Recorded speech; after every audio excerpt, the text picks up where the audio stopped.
আপনার আমার তাকবীরের আওয়াজকেই ভারতকে জানান দিবে এদেশ মুসলমানের দেশ। আপনার আমার তাকবীরের আওয়াজ এটাই প্রমাণ দিবে এই দেশ শাহজালাল ইয়ামানের দেশ। আপনার আমার তাকবীরের আওয়াজ এটাই প্রমাণ করবে এই দেশ শাহ মাকদুমের বাংলাদেশ। আপনার আমার তাকবীরের আওয়াজ এটাই প্রকম্পিত করবে এই দেশ শায়েখ চরমনাইয়ের দেশ।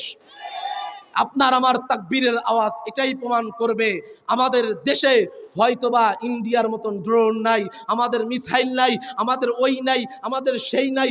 দেশ ছোট, মানচিত্র ছোট, চতুর্পাশে নদী, এক পাশে মায়ানমার আর এক পাশে ভারত। আমরা বলবো কোন পাশে কি আছে সেইটা দেখবার দরকার নাই। আমাদের মাথার উপরে আমাদের সৃষ্টিকর্তা রয়েছে, এমন একজন রয়েছে। ইন্নাল্লাহা মা'ানা, ইন্নাল্লাহা মা'ানা। কত দরদ দিয়া আমার আল্লাহ কোরআনটা নাজিল করছে রে ভাই। ইন্নাল্লাহা মা'ানা, এই আয়াতটা আমি যতবার পড়ি আমার দিলটা অনেক শান্তি লাগে রে ভাই। যখন মাদ্রাসাতে থাকতাম উস্তাদ গালিগালাজ করতো তখনও এই আয়াতটা পড়তাম। বাড়িতে আইসা যখন বাবা মা গালিগালাজ করতো কোনো কারণে তখনও এই আয়াতটা পড়তাম। কখনো সমাজে কোনো বিশৃঙ্খল কোনো ঝামেলা হইলে তখনও এই আয়াতটা পড়তাম। এই আয়াতের অর্থটা কি শুনবেননি? শুনবেন তো? ইন্নাল্লাহা মা'ানা, নিঃসন্দেহে ওই রব আমার সাথে আছে। মজার আয়াত না? করতে পারবেন না বাড়িতে যায়া? পারবেন তো ইনশাআল্লাহ।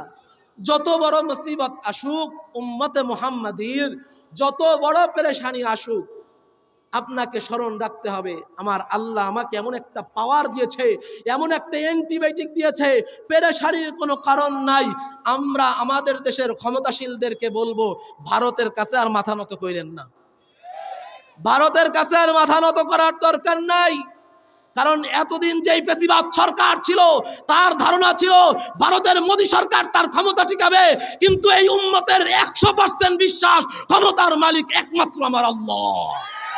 ক্ষমতা যদি দেন সেটা আমার আল্লাহই দিবেন, ক্ষমতা যদি ছিনান সেটা আমার আল্লাহই ছিনাবেন। ঠিক না ঠিক?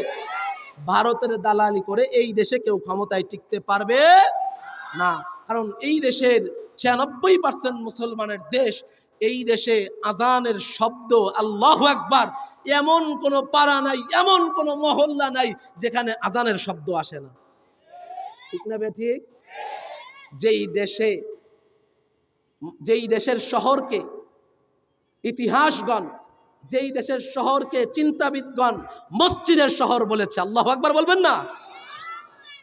সেই দেশে কত কিছু করার চিন্তা ভাবনা করেছিলেন আমাদের বিবি সাহেব, নাকি না কার বিবি? কার বিবি? আমাদের এক হুজুর বলেছে যে মাইয়া তো আমরা সরাসরি দেই নাই, মাইয়া যদি আমাদের অনুমতি নিয়ে যদি আরেক দেশে যায় বিয়া করতো তাইলে না যৌতুক দিতাম, কুমিল্লা চাও আর চট্টগ্রাম চাও, যা চাও। ঠিক না বেটি? মাইয়া তো গেছে পলাইয়া। ঠিক কইলেন না? মনে হয় এখানে আসেননি কেউ, জোরে কর না। ঠিক না বেটি? এ মাইয়া কি পলাইয়া গেছে না বিয়া দিছি? যে পলাইয়া গেছে ওর সাথে আমাদের কোনো সম্পর্ক নাই। সুতরাং 1 ইঞ্চি মাটির দিকে যদি নজর করো তোমাদের চোখ উপড়ায়া ফেলবো। এই জমিন আমাদের জমিন, এই জমিন মুসলিম উম্মার জমিন। চিল্লা বলেন ঠিক না বেঠে? উম্মতে মুহাম্মাদি এটাই শিক্ষা দিচ্ছি আর এটাই বুঝাইতে চাচ্ছি। ও ভাই, পেরেশানি করবেন না, চিন্তা করবেন না যে হুজুররা খালি গ্যাঞ্জাম লাগায় দেয়। দরকার কি? দেশটা চলতেছে, চলুক না। হ্যাঁ, ভারতের বিরুদ্ধে করার দরকার কি? এরকম অনেক শিক্ষিত মানুষ আছে, আছে না নাই? বহুত শিক্ষিত পণ্ডিতরা আছে। এই যে আমি নামবো না তখনই তো হুজুর আপনার এই ভারতের বিষয়ে কত দরকারটা ছিল কি? কত সুন্দর ওয়াজ করতেছিলেন, শুনলাম, ভালো লাগছে, দিলটা শান্তি লাগছে। আপনার দরকার কি গরম করার? ও এই গরম তো আমি তোমাদেরকে ওম দেওয়ার জন্য এই গরম আনি নাই। এই দায়িত্ব খোদা তাআলা আমার মাথায় চাপায়া দিছেন। এই দায়িত্ব আমি মাহফিল কমিটি খুশি করার জন্য না, এই দায়িত্ব মাহফিলে শ্রোতা জমানের জন্য না, এই দায়িত্ব খোদা আমার কাছে দিয়েছেন। যদি আমি পূর্ণ না করি, যেই বক্তারা কমিটিকে খুশি করতে চায়, সভাপতিকে খুশি করতে চায়, যারা শ্রোতাকে খুশি কইরা যায়, যারা আসমানের উপরে আর জমিনের নিচের ওয়াজ করে, এই সমস্ত আলেমদেরকে কিয়ামতের দিন আল্লাহ তাআলা তাদের জিহ্বাকে উল্টা করে পিছনে পেরাক মেরে দিবেন। নাউজুবিল্লাহ বলবেন না? তো এখন আপনাদের অবস্থা আপনারা চিন্তা করেন, আপনারা হক কথা শুনতে চান না, হুজুর একটু চিল্লাইলে আপনাদের ভালো লাগে না, হক কথা আপনারা শুনবেন না। আপনাদের কথা হলো হুজুর আপনি মাটির নিচে ওয়াজ করবেন, কবরে কি কি হবে এডি কন, আর আসমানে কি হয় এডি কন, আর এর মাঝখানে কি হয় এটা আপনার দেখার দরকার নাই। বুঝেন নাই? সমাজটা এমন হয়ে গেছে কিনা বলেন, হয়েছে কিনা? আরে এইটা যদি ঠিক না থাকে তাহলে উপরও বরবাদ নিচেও বরবাদ। এজন্য ঠিক আগে এটা করতে হবে। বক্তা দাওয়াত দিবেন, মাহফিল কমিটি আর শ্রোতা মণ্ডলী, আপনাদের দুজনকেই বলি, যে আলেম নির্দ্বিধায় হক কথা বলতে পারবে সেই আলেমকেই দাওয়াত দিবেন। যেই আলেম মিষ্টি মিষ্টি কথা বলে সবাইকে খুশি করে ওই আলেমকে বয়কট করেন। ওই আলেম যাই হোক ইসলামের কোনো উপকারে আসবে না। আল্লাহ তাআলা আমাদের এই কথাগুলা, যেই কথাগুলা বলতেছি শুনতেছি, এই কথাগুলোর উপরে বেশি বেশি করে আমল করার তৌফিক দান করুন। সকলে বলেন আমিন।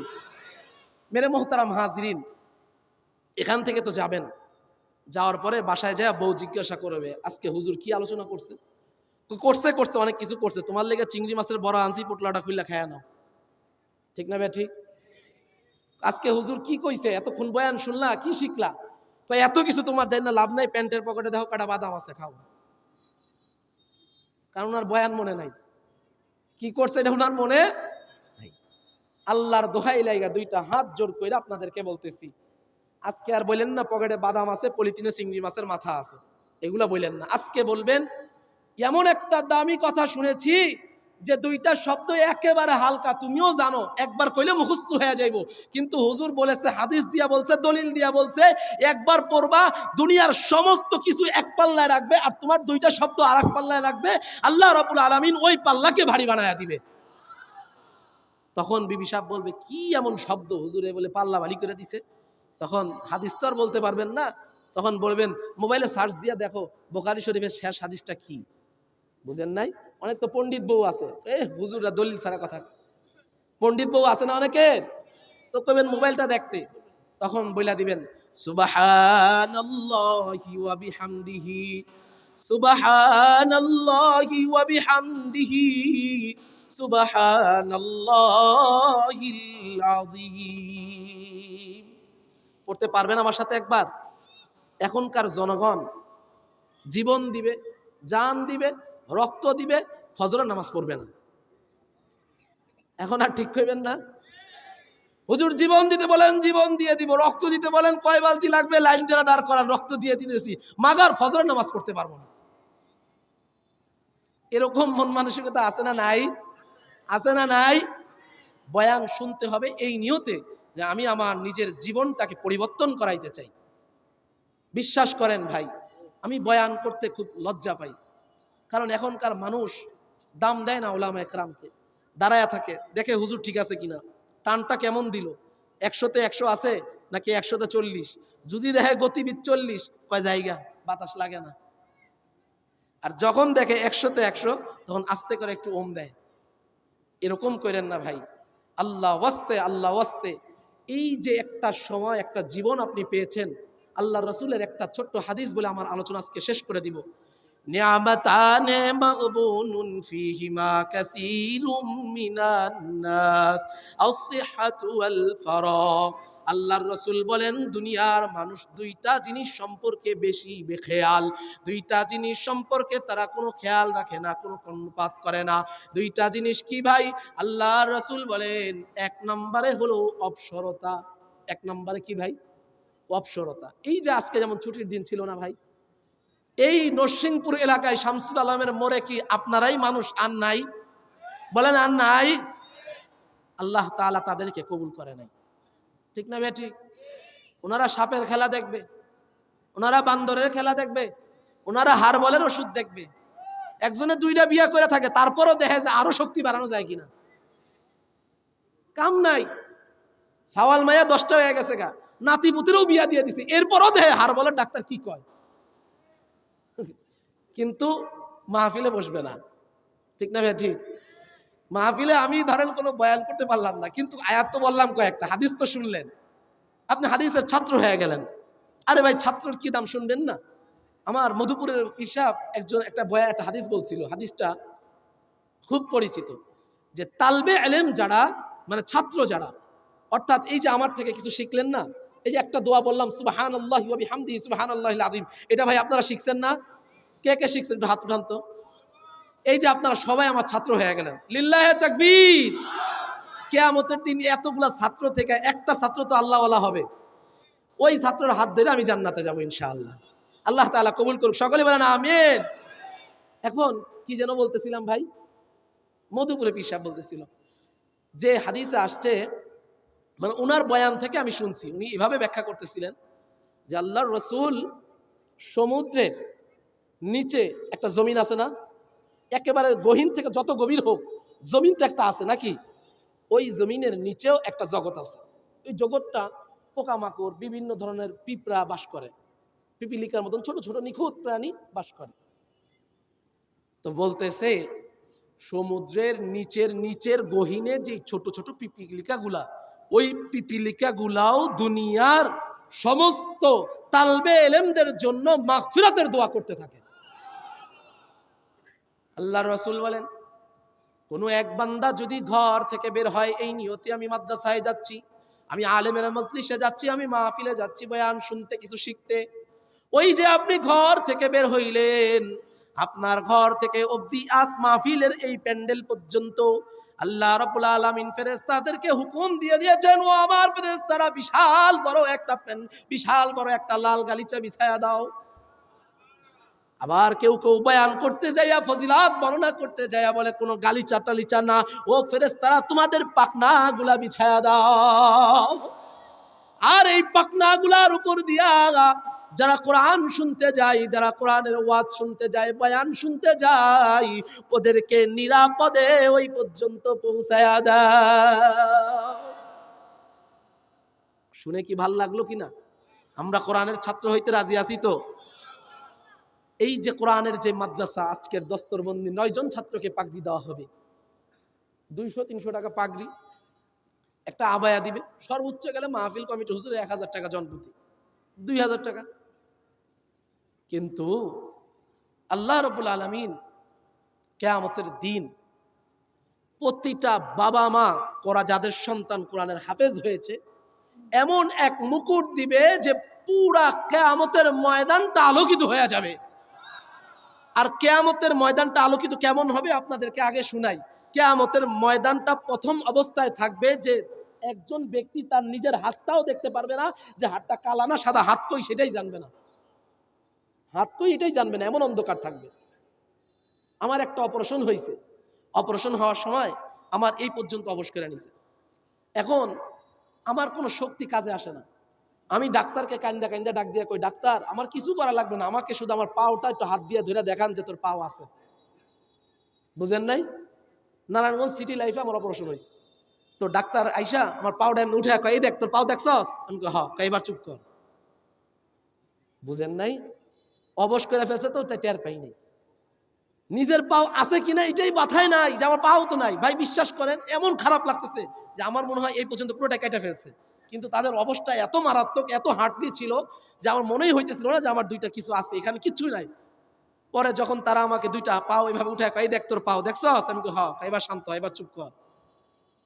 কিয়ামতের ময়দান প্রাথমিক অবস্থায় বুঝবেই না হাত কই আর মাথা কই, কিন্তু যখন আল্লাহ তাআলা এই কোরআন হাফেজের বাপগুলাকে উঠাইবেন, এক একটা মনে হবে তার কবর থেকে সূর্যের আলো নিয়ে বের হচ্ছে। আল্লাহু আকবার বলবেন না ভাই? পাশ দিয়ে একজন কবে, কিরে মাসুদ তোর মাথায় এটা কিরে? তুইও যা করতি আমিও তো তাই করতাম, তুইও মুদি দোকান দিতি আমিও তো মুদি দোকান দিতাম, তুইও তো মাহফিলে গেছিস আমিও মাহফিলে গেলাম, বরং তুই ছিলি শ্রোতা আমি ছিলাম সভাপতি। আমার পোলারে পড়াইলাম অস্ট্রেলিয়া, তোর পোলারে পড়াইছো ভাঙ্গাচুরা মাদ্রাসায়, তাই তোর তুই এমন কি এমন সুপ্রিম পাওয়ার পাইলি যে তোর মাথায় এত আলো? ওই উনি তো আর জানে না। অনেকে আছে না, অনেক বর্তমান প্রেক্ষাপট এমন যে নারীরা চায় ছেলেকে মাদ্রাসায় দিবে, স্বামীরা কয় দরকার নাই, ঠিক না বেটি? আবার স্বামী চায়, নারী কয় দরকার নাই আমার ছেলেরা ডাক্তার বানামু, ঠিক না বেটি? আপনাদেরকে সত্য একটা কথা শোনাই, কথাটা লজ্জার কিন্তু তারপরও বলি। আমার আব্বা যান উনার টাইফয়েড জ্বরে উনার বাম হাতটা শুকায় গেছে, একবারে শুকায় গেছে, মানে সাধারণ হাতের বাহিরে অন্যরকম হাত। আমার আলোচনা কি ভাই বুঝতেছেন? আপনাদের কষ্ট হচ্ছে? এখন আমার আম্মা আমাকে নিয়ত করছেন আমাকে মাদ্রাসায় পড়াবে। এখন উনি মাদ্রাসায় দিছে আমার ওস্তাদ মাওলানা মশিউর রহমান সাহেব। আমি তার জন্য জীবন জিন্দিগিতে আমাকে যে পরিমাণ শাসন তিনি করছেন, এত পরিমাণ শাসন আমাকে করছেন যে আমাকে যখন পাগড়ি দেন তখন আমার চাচা চিল্লায় মানুষের সামনে কাইন্দা দিছে। আর আমি এটা এখন বিশ্বাস করি যে আমার চাচার ওই পরিশ্রম যদি না থাকতো হয়তো আজকে এই পর্যন্ত আসতাম না। এজন্য সকলের কাছে আমার চাচা মাওলানা মশিউর রহমান সাহেবের জন্য দোয়া চাই, আল্লাহ তাআলা তাকে দীর্ঘ হায়াত দান করুক, সকলেই বলেন আমিন। তো একদিন আমার বাপের বন্ধু বান্ধব আইসা বসছে, বলছে ভাতিজা কোথায় লেখাপড়া করে? কয় দিছি পুলিশ লাইন আলী আহমদ সাহেবের মাদ্রাসা। কয় মাদ্রাসায় পড়াইছো, আল্লাহ তো তোর হাত একটাই পঙ্গু এমনি করে দিছে, এরপরে আল্লাহ তোর আরেকটা হাত দিছিল ওইটাও পঙ্গু করে আলাইলি? বুঝেন নাই? বলতেছে আল্লাহ তো তোর একটা হাত এমনি পঙ্গু করছে, এরপরে আরেকটা দিছে ওইটারও পঙ্গু বানাইলি? মানে আমি যে মাদ্রাসায় পড়তেছি আমি তো পঙ্গু হয়ে গেলাম। যাই হোক, এই পর্যন্ত শেষ, খেলা শেষ। 2022 কি 23-এর সময় হঠাৎ আমার আব্বুর অফিসে আবার মিটিং, ওনারা আসছে। এখন আমি সবসময়ের জন্য এরকম জুব্বা টুব্বা পরে পিরসা হয়েই থাকি। গেছি, যাওয়ার পর ওনারা দাঁড়ায় গেছে। আব্বু বলতেছে এই দাঁড়ায়ও না, ও তোমাদের ভাতিজা, বসো। তো কি কও ভাই, তোমার ভাতিজা? হ্যাঁ। হেরে সেদিনকে দেখছি এদিকে বয়ান করতেছে, এ না মসজিদের ইমাম? হ্যাঁ। ভাই কি করলাম জীবনে, আমার একটা পোলা গেম খেলতে খেলতে প্রতিবন্ধী হয়ে গেছে। ভাই ঘুমের ভিতরেও মোবাইল এমনি টিপে, এরপরে লাস্টে মানসিক হসপিটালে দিয়ে আসছি। কয়দিন ইচ্ছা মতন আচ্ছা মতন লাগাইছে, এরপরও ঘুমের ভিতরে এমন এমন করে। আল্লাহ ভাই তোমারে কি দিছে আর আমারে কি দিল? সুবহানাল্লাহ বললেন। শুধু তাই না, আল্লাহ তাআলা এই কোরআনের বদলতে আজকে যে সম্মান আমাকে দিয়েছেন, সেই সম্মান 1000 কোটি টাকার মালিক হলেও আমি পাইতাম না। ঠিক না ঠিক? রিজিকের চিন্তা আপনার করার দরকার নাই, আপনার সন্তানকে কোরআন শিক্ষা দেন। আর ভদ্র সমাজ যারা আছেন, পণ্ডিত মশাইরা, বাবার আপনাদের হাত জোর করে বলতেছি, ইয়াং জেনারেশন নতুন বিবাহ করছে, নতুন দম্পতি, বুঝেন নাই? এখনই নিয়ত করে ফেলছে ছেলেকে কোথায় দিবে, ছেলেকে ABC ইন্টারন্যাশনাল স্কুলে দিবে, ছেলেকে কোথায় দিবে, ইম্পেরিয়াল স্কুলে দিবে, দামি দামি ইন্টারন্যাশনাল স্কুলে দিয়া বড় বড় ভণ্ড প্রতারক বানাবে। এমন ভণ্ড বানাবে যে রাস্তায় রডের বদলে বাঁশ দিবে, এমন ভণ্ড প্রতারক বানাবে যে সেতু, এই যে কয়দিন আগে আমাদের এই মুসলিম নগরে রুলিং মেলের এখানে একটা সেতু করছিল না, ওই সময় তো সরকার ক্ষমতায় ছিল তাই কিছু কই নাই, এখন কয়া যায় 2 মাসে এই সেতুটা টিকছে। এখন 2 মাস টিকছে কেন? বাজেট দেখাইছে কয় কোটি, হিসাব দেখছেন আপনারা?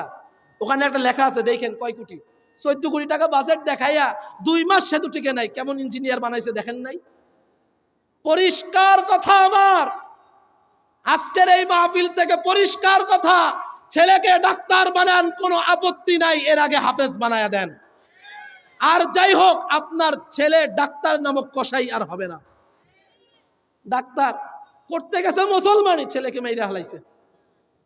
এই দেশের ডাক্তারটা নুনু পর্যন্ত কাটতে পারে না। ঠিক না ঠিক? পেটে একটা পাথর অপারেশন করতে গেছে, পেটের ভিতরে ছুরি রাইখা ভুলে চলে আইছে। তোর বাড়িতে কয়টা বউ, তোর যে খেয়াল নাই?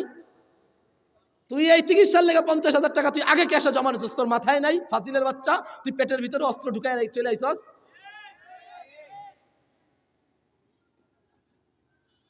আমার আফসোস নাই, আপনার সন্তানকে ইঞ্জিনিয়ার বানান, তবে আপনাদেরকে আহ্বান জানাবো, ইঞ্জিনিয়ার বানানোর আগে হাফেজ বানান। আর যাই হোক, রডের বদলে বাঁশ রাস্তায় দিবে না।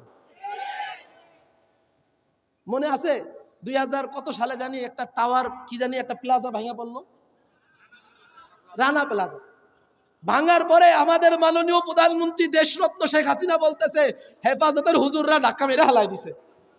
তাহলে তোরা কেমন এমন বিল্ডিং বানাইলে যে আমরা হুজুরা ধাক্কা দিলে ভেঙে যায়? স্পষ্ট কথা, হাফেজ বানাবেন। আমার একটা হিসাব বুঝেন, আপনার ছেলেকে পেলেতে পড়াবেন, নার্সারিতে পড়াইবেন, 1 2 3 4 5, তাহলে লাগলো এখানে ভাই 7 বছর। কয় বছর? 7 বছরে আপনার ছেলে 5-এ পড়বে, তাই না? আমার কথাটা ভাই একটু সবাই বুঝেন। অনেক পণ্ডিত দাদারা আছে, বুইড়া হয়ে গেছে, কবরে এক পাও চলে গেছে, এরপরও নাতিরে মাদ্রাসায় দিবে না। তো আমার নাতির আমার স্বপ্ন ডাক্তার বানানো। আমার হিসাবটা বুঝেন, তাইলে ভালো করে বুঝবেন। পেলে নার্সারি 1 2 3 4 5, ভাই 7 বছর সময় লাগবে আপনার সন্তান 5 পর্যন্ত পৌঁছাইতে। আমি আপনাকে বলবো এমন একটা মাদ্রাসায় দেন যাতে ক্লাস 5 পর্যন্ত পড়তে পড়তে আপনার সন্তান হাফেজও হয়ে যায়। এমন মাদ্রাসা কেন, এই মাদ্রাসাই দেন। জিজ্ঞাসা করেন, হুজুর আমার মাদ্রাসায় বাচ্চাকে বাংলা পড়াবেন কিনা? যে হুজুর বাংলা পড়াবো। কোন পর্যন্ত? ক্লাস 5 পর্যন্ত। ক্লাস 5 পর্যন্ত পড়াও হবে, সাথে হাফেজও হয়ে যাবে। এই জ্ঞানটা, এই সহজ কথাটা এই দেশের জনগণকে আমরা বুঝাইতেই পারি না। জনগণ বুঝেই না। জনগণ হুজুর দেখলে টিটকারি দেয়। হুজুর দেখলে কি দেয়? টিটকারি দেয়। হুজুর আছে কই, এ কি লাগবে তোমার? কালেকশন টাকা লাগবে? পকেটেতে দেখে সব থেকে ছোট বাচ্চা কে আছে, দেখে 5 টাকার কয়েন মোটা, দেখি এর থেকে পাতলা কিছু আসেনি, 1 টাকা এটা দেয় মাদ্রাসার মসজিদে। বুঝেন নাই ভাই? বর্তমান সমাজটা এমন হয়ে গেছে। কোরআনের প্রতি আর আলেমদের প্রতি যতদিন এই দেশের জনগণের শ্রদ্ধা ভালোবাসা না আসবে, ততদিন এই দেশে কখনোই উন্নতি হবে না। এখন ঠিক আসতে কইলেন কেন? যেই দিন এই দেশের আলেমকে পরিপূর্ণ সম্মান দিবেন, কোরআনের ছাত্রদেরকে পরিপূর্ণ সম্মান দিবেন, সেদিনই এই দেশে মুক্ত আওয়াজে মুক্ত বাতাসে ঘুরবেন। অন্যথায় এই চাইল 150 টাকায় কিনতে হবে, এই পেঁয়াজ 150 টাকায় কিনতে হবে, এই আলু 80 টাকা কেজি খাইতে হবে। কারণ চোর বাটপা তো শুধরাইবে না। আলেমদের পাশে থাকবেন, আলেমদেরকে শ্রদ্ধা করবেন। কওমি অঙ্গনের যে বাচ্চাগুলো আছে ওদেরকে ভালোবাসার চোখে দেখবেন, করুণার চোখে দেখবেন না। করুণার চোখ আর ভালোবাসার চোখ বুঝেন? করুণার চোখ কোনটা জানেন? এদিকে ওর একটা বিস্কুট দিয়ে দে, মানে বিস্কুটটা কেমন ফালানো। আপনি একজন আলেম দেখলে সরাসরি দাঁড়িয়ে যাবেন, দাঁড়িয়ে তাকে বসাবেন। হুজুর আপনি বসেন, হুজুর আপনি কি খাবেন নেন। দুনিয়ার সব থেকে সস্তা আপনি হুজুর, হুজুর একটা চা দে দি, রং চা দে। কেমনে দিমু? একটারে 3টা করে দে। একটারে কয়টা করে দে? 3টা করে দে। বেশি খাওয়ান যাবে না, বেশি খাইলে আবার ঘন ঘন প্রসাব ধরে, শীতকাল না। সব ফতুয়া জনগণের কাছে আছে, ঠিক না বেঠি? এরকম ভালোবাসেন না, দিল থেকে আবেগ নিয়ে ভালোবাসবেন। আল্লামা কাসেম নানুতুবি রহমতুল্লাহি আলাই, ওনার জিন্দেগিতে উনি কিতাব কত লেখছেন হিসাব নাই। উনি বলছেন, আমার কেন জানি মনে হয় আমি জীবনে এতগুলো আমল করলাম, এই আমলের দ্বারা নয়, আমি তালবে এলেমের মানে মাদ্রাসার ছাত্রদের খেদমত করার কারণে আমার স্বপ্নে স্বয়ং রাসূল সাল্লাল্লাহু আলাইহি সাল্লাম দেখা করছেন। সুবহানাল্লাহ। কি বাসায় যা বললে ভালো হইতো না ভাই? এই তালবে এলেমকে সম্মান দেওয়ার জন্য আল্লাহর রাসূল স্বয়ং রওজায়ে আতহার থেকে এসে কাসেম নানুতুবির বাসায় দেখা করেছেন। আর আজকে আমরা এই আলেমদেরকে, এই ছাত্রদেরকে সম্মান দিতে জানি না।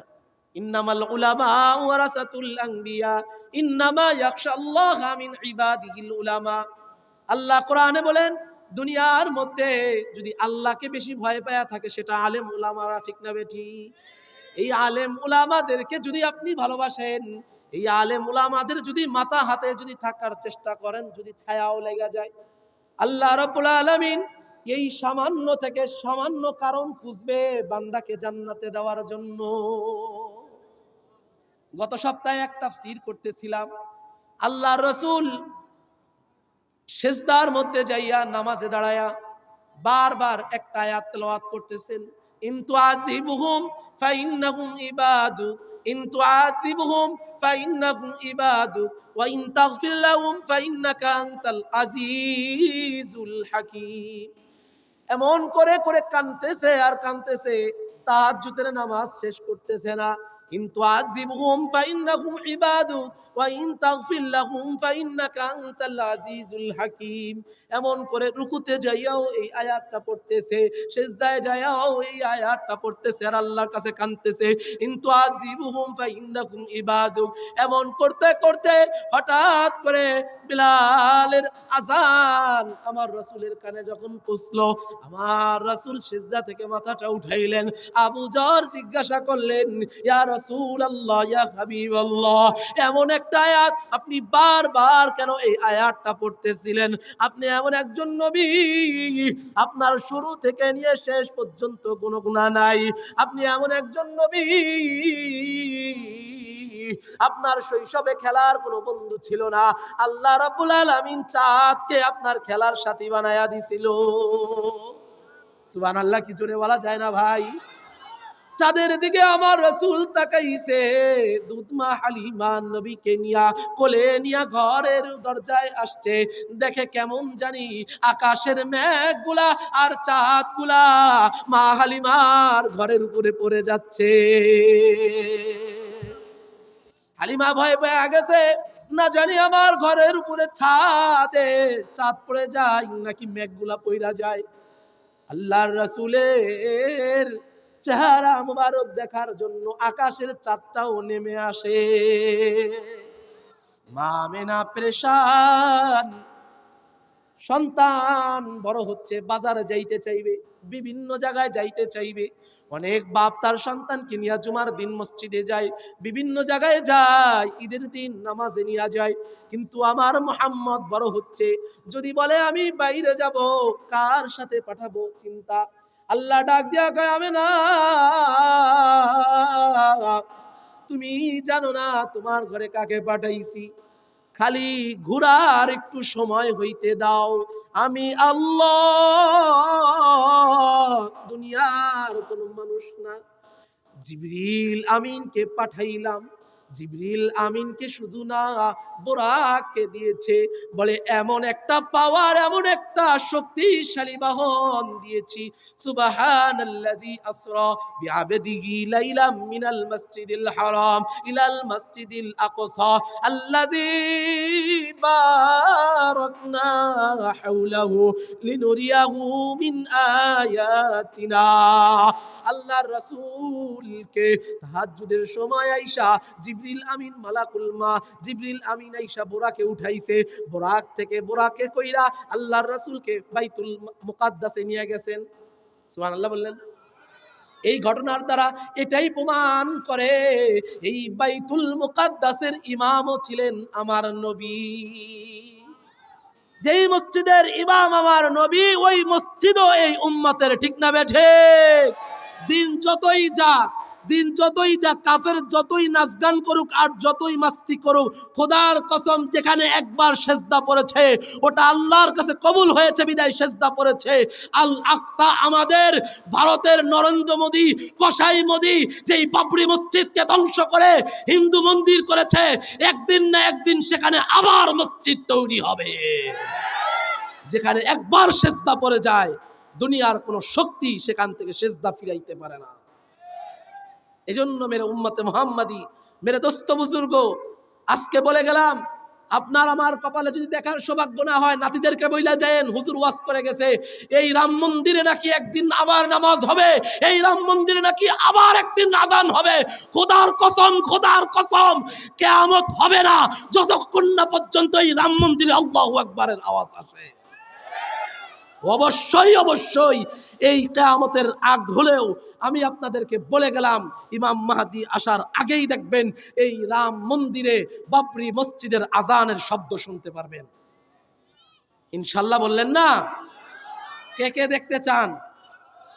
জোরে বলেন আল্লাহু আকবার। আরো জোরে বলেন আল্লাহু আকবার। বাতিলকে জানায়া দেন, এদেশে উম্মতে মুহাম্মাদির ভিতরে এমন এক আওয়াজ আর এমন এক শব্দ আজকের মাহফিলে মুফতি সাব্বির বিন নাসির আপনাদেরকে দিয়ে গিয়েছে, যেই পাওয়ার সামনে থাকলে দুনিয়ার কোন শক্তিকে ভয় করবে না। আমাদের শক্তি আমাদের রব। বলেন আমাদের শক্তি আমাদের রব। দুনিয়ায় সামান্য নেতা খেতা আসলে কয় অমক মিয়ার চরিত্র ফুলের মতন পবিত্র, মাহফিলে উঠার আগে 4টা বিড়ি টাইনা আসে, ঠিক না ভাই? ঠিক। কি করবো হুজুররা, কোনো কাম পায় না, কি করব, টাকা পয়সা লাগবে মাহফিলের জন্য, এখন বাধ্য হয়ে ওনারা সভাপতি বানাইছে। আবার অনেকটা সভাপতি বানাইতে হয়, না হইলে মাঠের অনুমোদন দেয় না। এমন কুলাঙ্গার আছে না নাই? জোরে কোন আছে না নাই? মাহফিল ইন্তেজামি আমাদেরকে বলে, হুজুর এই মাঠে মাহফিল করার অনুমতি দেয় না। এই মাঠ কি তোর বাপের না? এই জমিন আমার আল্লাহর। বলেন এই মাঠ কার? আরো জোরে বলেন কার? যেখানে মাহফিলের বাধা দিবে ওখানে কে কে বাধা দেয় ওদেরকে দেখবেন, চিহ্নিত কইরা ওদের উপর দিয়ে হাইটা যাবেন, খালি আর কিছু করবেন না। আমি আবার শালীনতা বজায় বয়ান করি, জোতা জোতা ঝাড়ু মারতে আমি বলি না, সুন্দর করে কাতার বেঁধে ওই কুলাঙ্গার গুলাকে শোয়া ওগুলার উপর দিয়ে হাইটা যাইবেন। মাঠে কনসার্ট করতে দেয়, বৈশাখী মেলা করতে দেয়, কিন্তু কোরআনের আলোচনা শুনলে, কোরআনের আওয়াজ শুনলে ওদের চুলকানি শুরু হয়ে যায়। এটা তো আমার বয়ান না, এটা আল্লাহ রাব্বুল আলামিন কোরআনে বলেছেন, ওয়াইদা তুলিয়াত আলাইহিম আয়াতুহু যাদাতহুম ঈমানা। একই আয়াত একই কোরআন, ভাই একটু চুপ করেন, একই আয়াত একই কোরআন। আপনি পড়বেন আলহামদুলিল্লাহি রাব্বিল আলামিন আর রহমানির রহিম, একজন ইমানদারকে শুনাইবেন, মজা নিয়া বলবেন আর মজা নিয়ে শুনবেন, আপনার ঈমান বেড়ে যাবে। সুবহানাল্লাহ বললেন না? আবার একই কোরআন যদি যার হৃদয়ে ব্যথা আছে, যার হৃদয়ে কুফরি আছে, ওর সামনে বলেন আলহামদুলিল্লাহি রাব্বিল আলামিন আর রহমানির রহিম, আল্লাহ রাব্বুল আলামিন বলেন ফি কুলুবিহিম মারাদুন ফাযাদাহুমুল্লাহু মারাদা। জিদ আরো বাইরে উঠে, জিদ আরো কি উঠে বাইরে উঠে।